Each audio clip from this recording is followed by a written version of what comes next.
नमस्कार दोस्तों, Manu short hand classes में आपका स्वागत है।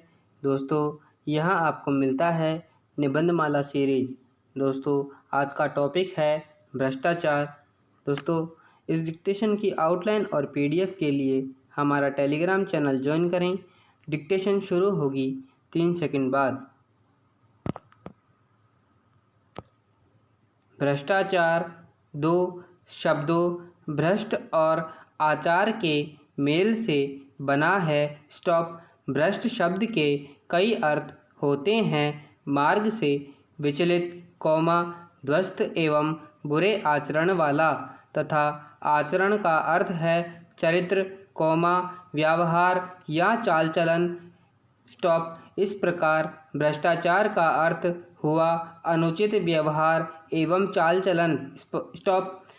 विस्तृत अर्थों में इसका तात्पर्य व्यक्ति द्वारा किए जाने वाले ऐसे अनुचित कार्य से है, जिसे वह अपने पद का लाभ उठाते हुए आर्थिक या अन्य लाभों को प्राप्त करने के लिए स्वार्थपूर्ण ढंग से करता है। स्टॉप। पैरा।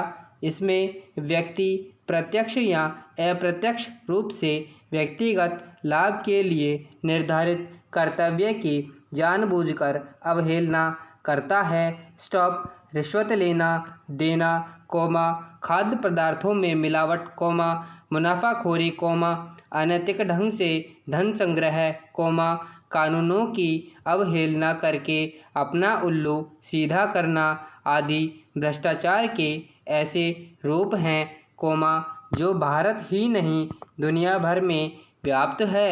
स्टॉप। कवि जानकी वल्लभ शास्त्री ने अपनी कविता मेघगीत के माध्यम से देश में व्याप्त भ्रष्टाचार का वर्णन किया है। स्टॉप। पैरा।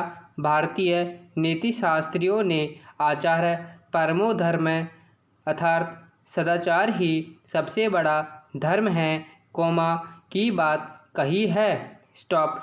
इसके बावजूद यहाँ के ऐतिहासिक ग्रंथों में भ्रष्टाचार के कई प्रमाण देखने को मिल जाते हैं। स्टॉप। चाणक्य ने अपनी पुस्तक अर्थशास्त्र में विभिन्न प्रकार के भ्रष्टाचारों का उल्लेख किया है। स्टॉप। पैरा। हर्षवर्धन काल एवं राजपूत काल में सामंती प्रथा ने भ्रष्टाचार को बढ़ावा दिया।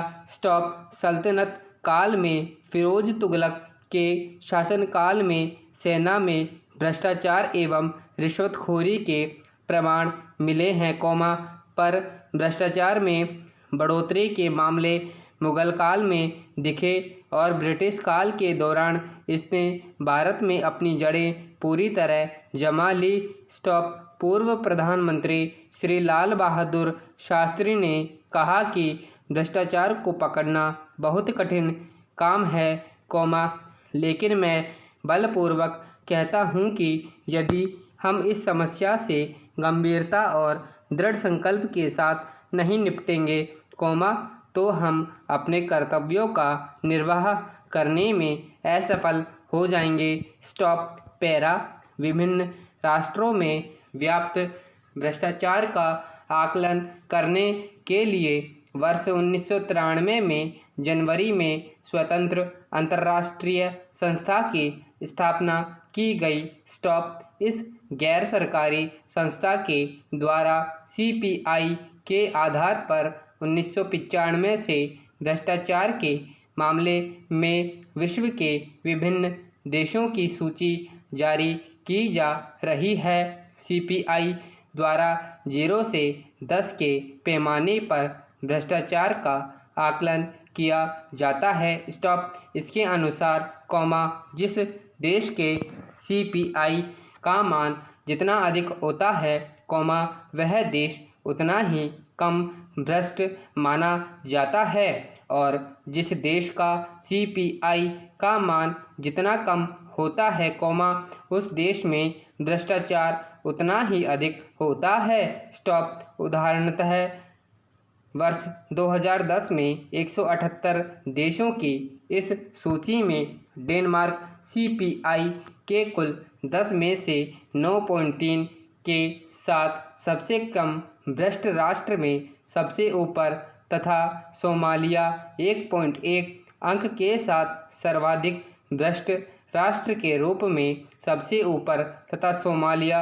1.1 अंक के साथ सर्वाधिक भ्रष्ट राष्ट्र के रूप में सबसे नीचे था। Stop para.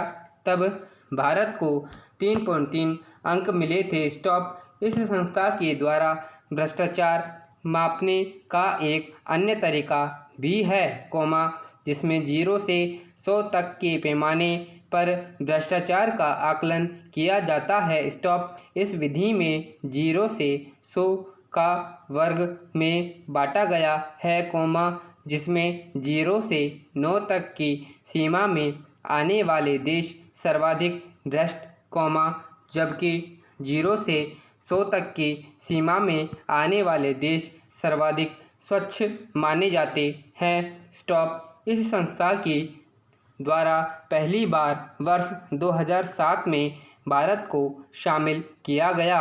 उस वर्ष 180 देशों की सूची में 0 से 10 वाले पैमाने पर 3.5 अंक प्राप्त कर 72वें स्थान पर था, किंतु 2010 में 178 देशों की सूची में भारत का स्थान देश में भ्रष्टाचार बढ़ जाने से नीचे खिसक कर 87वें स्थान पर आ गया। Stop para. वर्ष 2012 तथा 2013 में भारत इस सूची में और नीचे खिसक कर 94वें स्थान पर स्थिर रहा।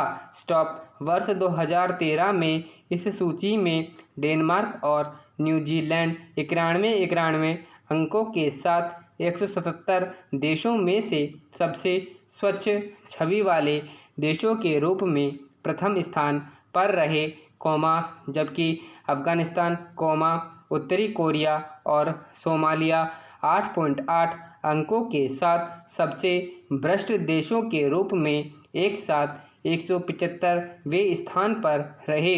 स्टॉप। वर्तमान में वर्ष 2016 की रैंकिंग के अनुसार भारत की रैंक 79 है। Stop para. आज हमारे देश में धर्म, शिक्षा, राजनीति, प्रशासन, कला, मनोरंजन, खेल कूद इत्यादि सभी क्षेत्रों में भ्रष्टाचार ने अपने पांव फैला दिए हैं। स्टॉप। सामान्य तौर पर देखा जाए, तो भारत में भ्रष्टाचार के कारण हैं।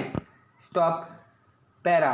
धन की लिप्सा ने आज आर्थिक क्षेत्र में काला बाजारी, मुनाफाखोरी, रिश्वतखोरी आदि को बढ़ावा दिया है। स्टॉप। नौकरी पेशा वाला व्यक्ति अपनी सेवा काल में इतना धन अर्जित कर लेना चाहता है जिससे सेवानिवृत्ति के बाद का उसका जीवन सुखपूर्वक व्यतीत हो सके। स्टॉप। व्यापारी वर्ग सचेत है कि जाने कब घाटे की स्थिति आ जाए, इसलिए जैसे भी उचित अनुचित तरीके से अधिक धन कमा लिया जाए। स्टॉप। औद्योगिकीकरण के अनेक विलासिता की वस्तुओं का निर्माण किया है। स्टॉप। इनको सीमित आय में प्राप्त करना सबके लिए संभव नहीं होता। स्टॉप। इनकी प्राप्ति के लिए भी अधिकतर लोग भ्रष्टाचार की ओर उन्मुख होते हैं। स्टॉप। कभी कभी वरिष्ठ अधिकारियों के भ्रष्टाचार में लिप्त होने के कारण भी कनिष्ठ अधिकारी तो अपनी भलाई के लिए इसका विरोध नहीं करते या न चाहते हुए भी अनुचित कार्यों में लिप्त होने को विवश हो जाते हैं। स्टॉप। इन सब के अतिरिक्त गरीबी, बेरोजगारी, सरकारी कार्यों का विस्तृत क्षेत्र, महंगाई, नौकरशाही का विस्तार, लाल फीताशाही, अल्प वेतन, प्रशासनिक, उदासीनता, भ्रष्टाचारियों को सजा में देरी, अशिक्षा, अत्यधिक प्रतिस्पर्धा, महत्वाकांक्षा इत्यादि कारणों से भी भारत में भ्रष्टाचार में वृद्धि हुई है। स्टॉप। हमारी पूर्व प्रधानमंत्री श्रीमती इंदिरा गांधी ने एक बार कहा था, उन मंत्रियों से सावधान रहना चाहिए, जो बिना पैसों के कुछ नहीं कर सकते, और उनसे भी जो पैसे लेकर कुछ भी करने की इच्छा रखते हैं। स्टॉप। समाप्त। धन्यवाद।